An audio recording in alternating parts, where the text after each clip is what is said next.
then what happens is that the microbes now are running amok, and they are confused about their processes because they don't have a containment area and a signal and information and data that's coming from the cell or the brain and the electrical charges of the body, so that they know what to do. They go through a 4-stage process from breaking things down in the cell all the way through rebuilding it, including cleaning up their fecal matter, their off byproduct, into something positive to be used for the body. It's a full system cycle of composting, right? So when the microbes start to run amok, then they just start to break down the biological soup. They're decomposing it because that's all they know how to do. And because their fecal matter byproduct starts to create a huge amount of acid in the body and the system, then the body starts to have to actually pull the calcium outside of the bones to cool the system down, because now you're in an acid state, which means that you're also influencing disease because you're out of an alkaline state. And then you start to have heart problems, and then every type of disease, whether it's degenerative. Yeah,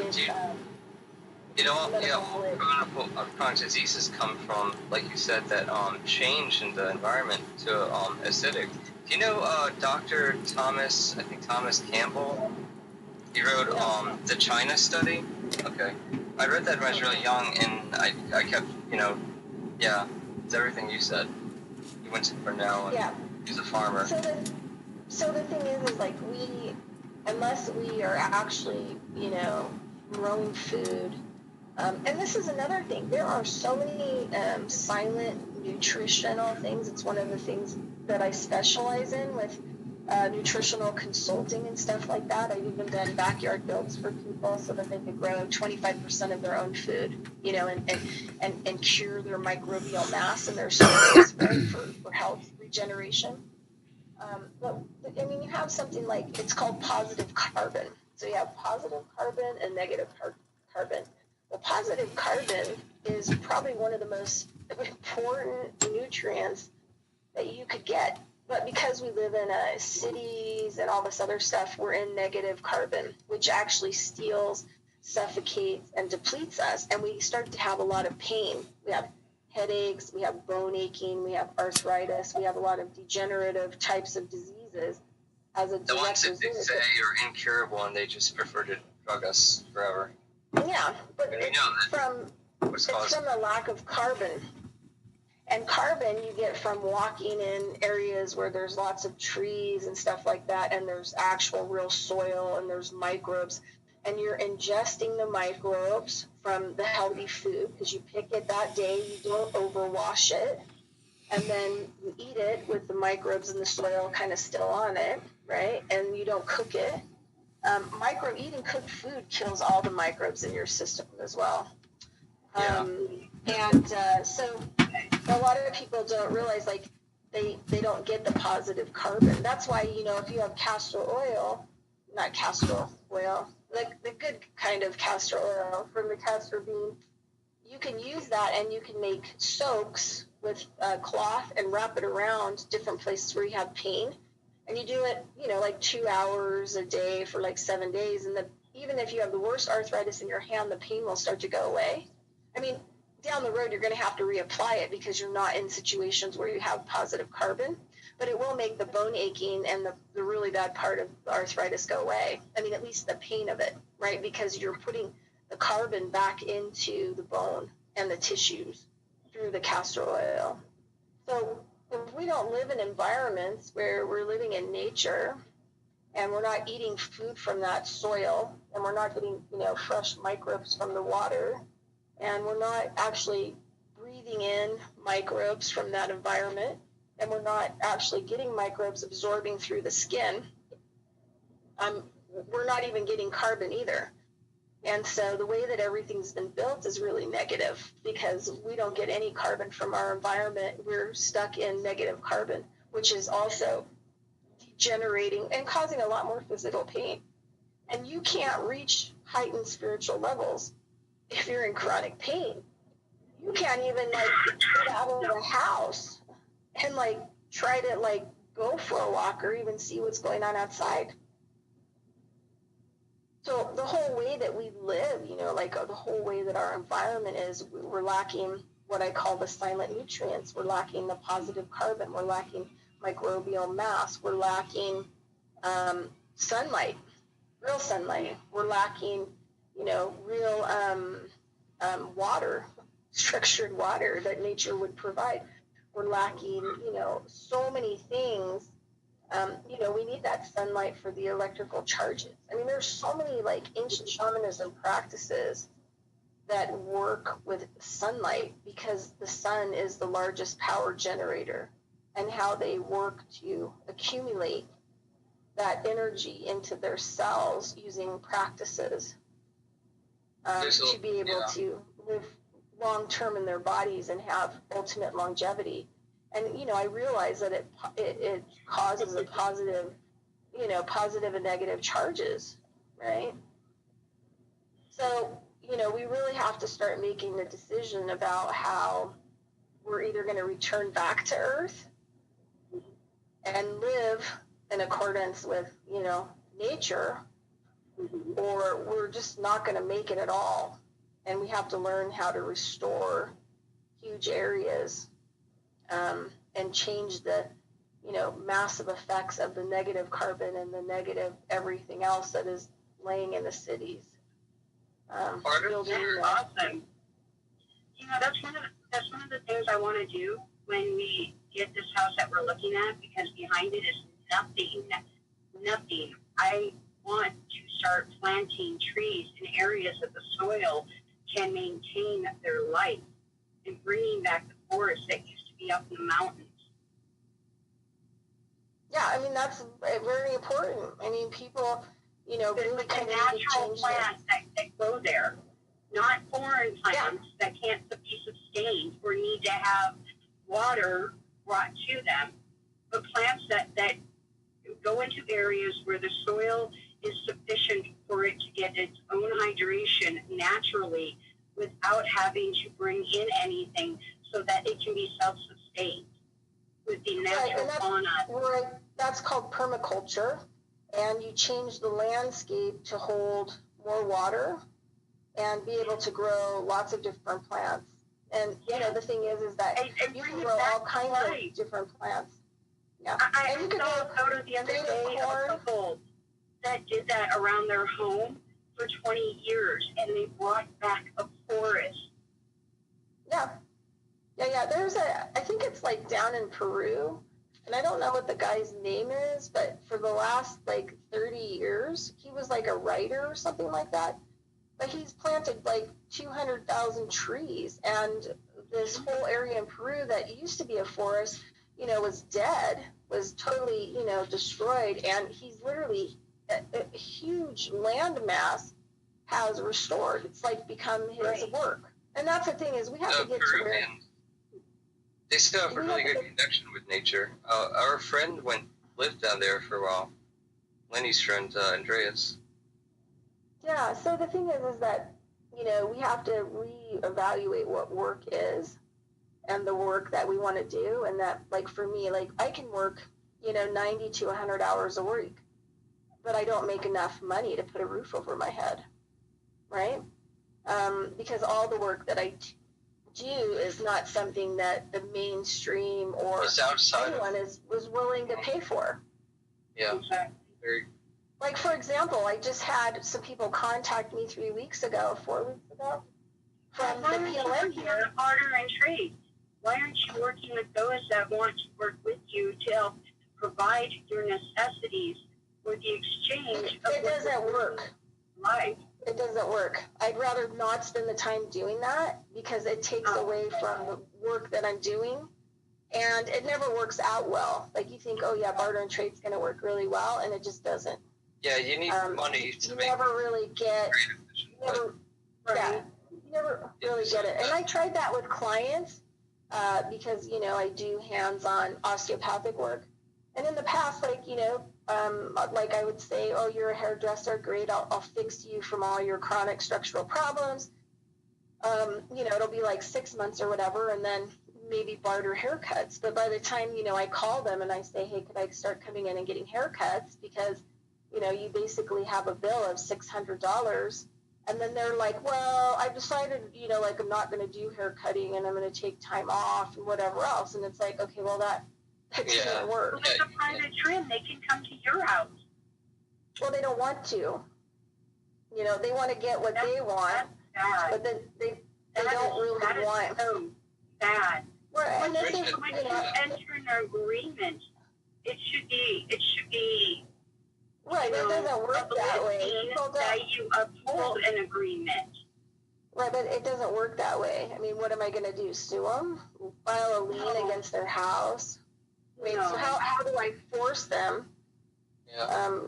Comply? You should not have to force them. Right, but the thing is that they should be awakened to the fact that when you enter an agreement, you uphold that agreement honor. Right. But so for the last, 20 years, I've been on 27 different communities trying to maybe even consider living there.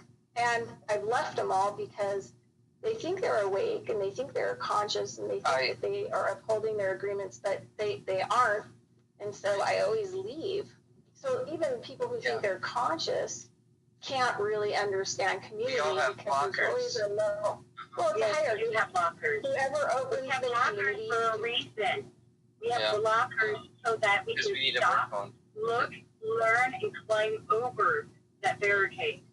I didn't know what the term a crystal was because I knew about the indigo thing from 4 or 5 years ago, but I spent like 1 year just completely obsessed with trying to find like the real groups, the real people on like Facebook, and because they have groups of hundreds of thousands of people. I talk to people, but as soon as I've been looking for our groups for 46 years. Yeah.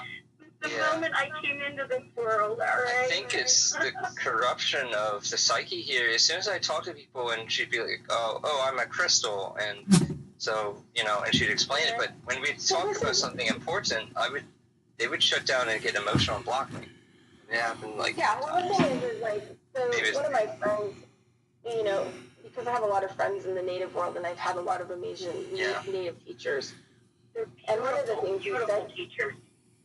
Yeah, one of the things he said to me is that, if you were living in a tribal culture, because of the type of work you do, you wouldn't really fit in.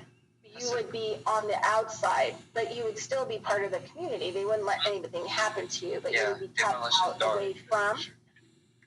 But they said, when you needed stuff, then what you would do is you had what's called the begging bowl, and you would put this giant, bowl out in front of your and that they would fill it, your community would fill it with whatever you needed.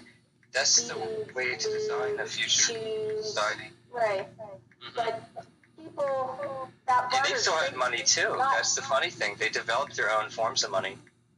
But there's no loans, there's no interest or usury. Right. So the thing is that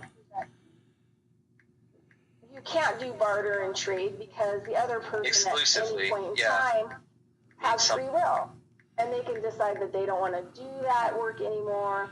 They can decide that they want to go travel. They can decide that they want to go do whatever they want to do, and that's not going to uphold your agreement, right? Because that's called living in the present time. It's living in the now, and the barter trade is your projection. So the whole barter trade thing just doesn't work. Those are the train tracks. Don't worry. We're almost, we have to reconsider. So this is where I'm at. I try not to do community. I'm not out there. I don't read a lot of other people's work anymore because I've kind of come to this point where it's like I already know all that stuff. I don't really need to do it anymore. What I need to do is... I've never read any of the work stuff, but when I listen to them and read them, I already know it. That's the thing is I'm more into going outside and doing my theories and my contemplation with plants and having them teach me about the future of the soil and the future of the planet. So I'm kind of more of an isolationist these days. Yeah. And I'm staying away from dealing with in a house all by myself. Okay, how much more isolation do you think I am?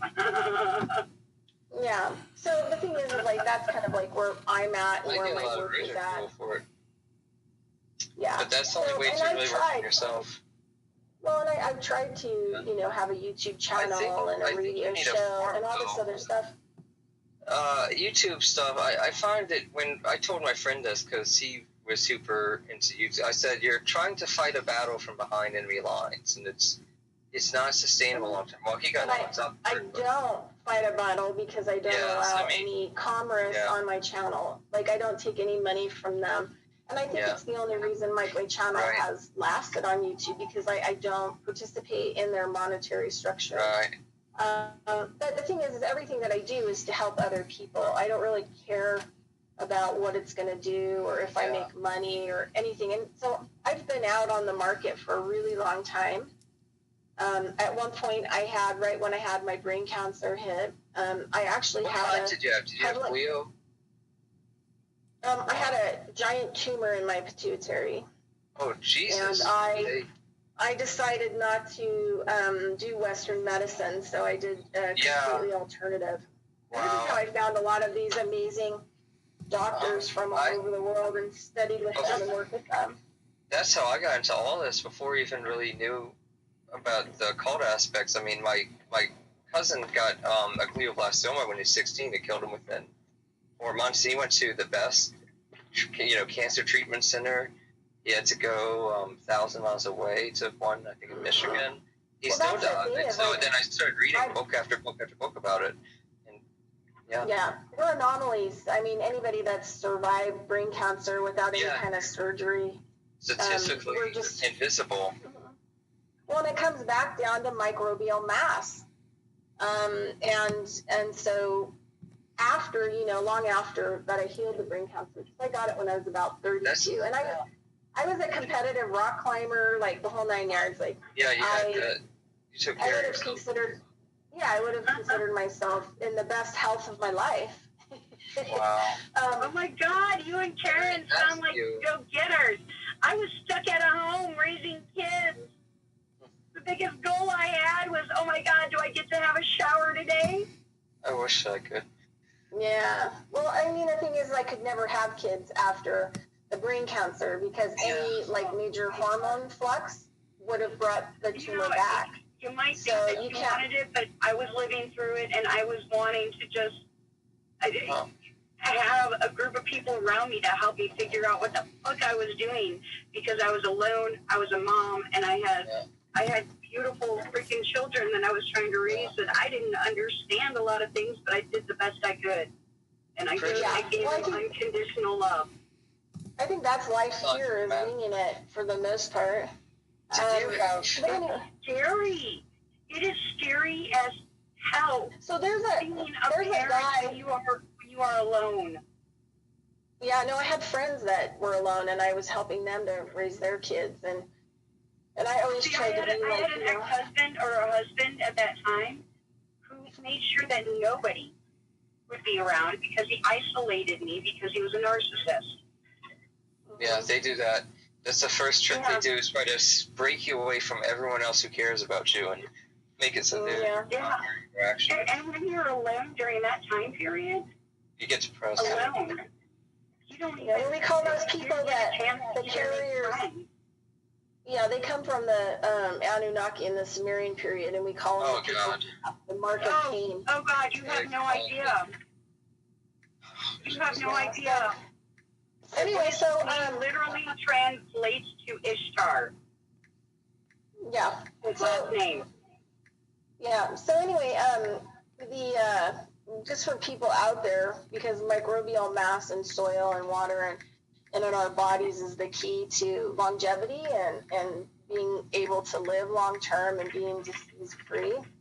Yeah. There's a guy who wrote a book called The Maker's Diet. His last name is Rubin. His company and all the work that he did after was not successful because people didn't get it, right? But he was basically going to medical school.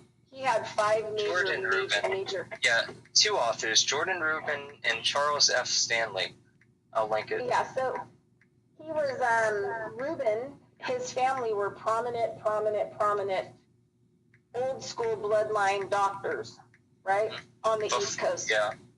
And Reuben So before the AMA no, they were with the AMA. We're talking the elite doctors that supposedly know everything. But anyway, so Reuben is the son of these, or kid of the offspring of these, major elite doctors. And he ends up having like 5 types of diseases. I think he even has like Hodgkin's disease. And by the time he's 25, he's like 6 foot tall and weighs like 89 pounds because his body is so emaciated from the diseases eating him, and he's dying. Yeah. So the doctors, so the doctors your brain get out. It's consuming itself when you're that like. Well, no, your microbes are consuming itself. The microbes are breaking you down as compost. They're deconstructing you because they're not stuck in the cell and know what to do and go through all the cycles of breaking you down and building you up, right? So they're just breaking you down like compost. They're deconstructing you from the inside out. So anyway, the doctors, they go, international with their, like if there's anybody out there that has alternative therapies that can save my son and our family member, we'd be willing to look at it because nothing we have is going to fix him. He's going to die. So these Jews from Israel who manufacture and make soil for humans to eat to regenerate their bodies and their microbial mass stepped forward, and they said, look, we generate this microbial mass soil, and we've been doing it for thousands and thousands of years, and this is what we use to restore as medicine the human body. And the doctors were kind of like, whoa, that's really crazy. Unorthodox. It sounds, more normal than the other people that have contacted us. So we'll try it. So they put Reuben up in a house on the ocean for 6 months, and he basically ate a handful of the soil morning, noon, and night with purified water for 6 months. In 6 months, he was totally regenerated, and all diseases and every problem that he ever had was cured. Yeah. So I met a guy like that too.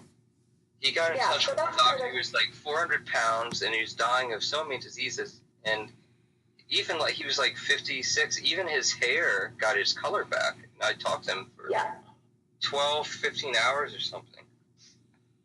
Yeah, so the thing is that, so Reuben went out and he started a company called Beyond Organic that didn't really go very far. And basically he was bringing in dairy and different kinds of products from all over the world from different tribal people where they were fermented and had major, bacterial and microbial mass. And then he was selling them to the members in his organization. Because a lot of the stuff that he was selling was banned by the USDA and the FDA. So he had to now make it's a banned membership. internationally with the UN. Yeah, so anyway, his company didn't go very well because people didn't really understand it. So my work, I usually go out onto people's properties. I teach them how to make microbial mass and how to use it to heal their soil and grow food. And their animals can eat it. They can eat it. You can even throw it into water, and it can actually help with everything. But I have to go to the restroom, and so I gotta run. You've been on here for like 3 hours. I know. 3 hours. Meeting everybody and having just a killer conversation. And I just wish you guys like the best day. And I will talk to you all soon. Someday. Thank you. In the future. Thank you. Thank you. I'll be watching. Hey, bye. Bye. We'll talk to you Thank soon. you. Bye.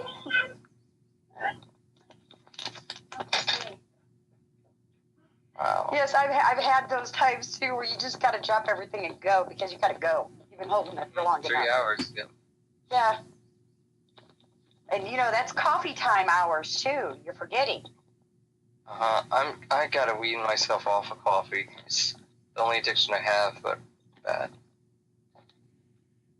Why? It's my body is now dependent on it. I've gone through this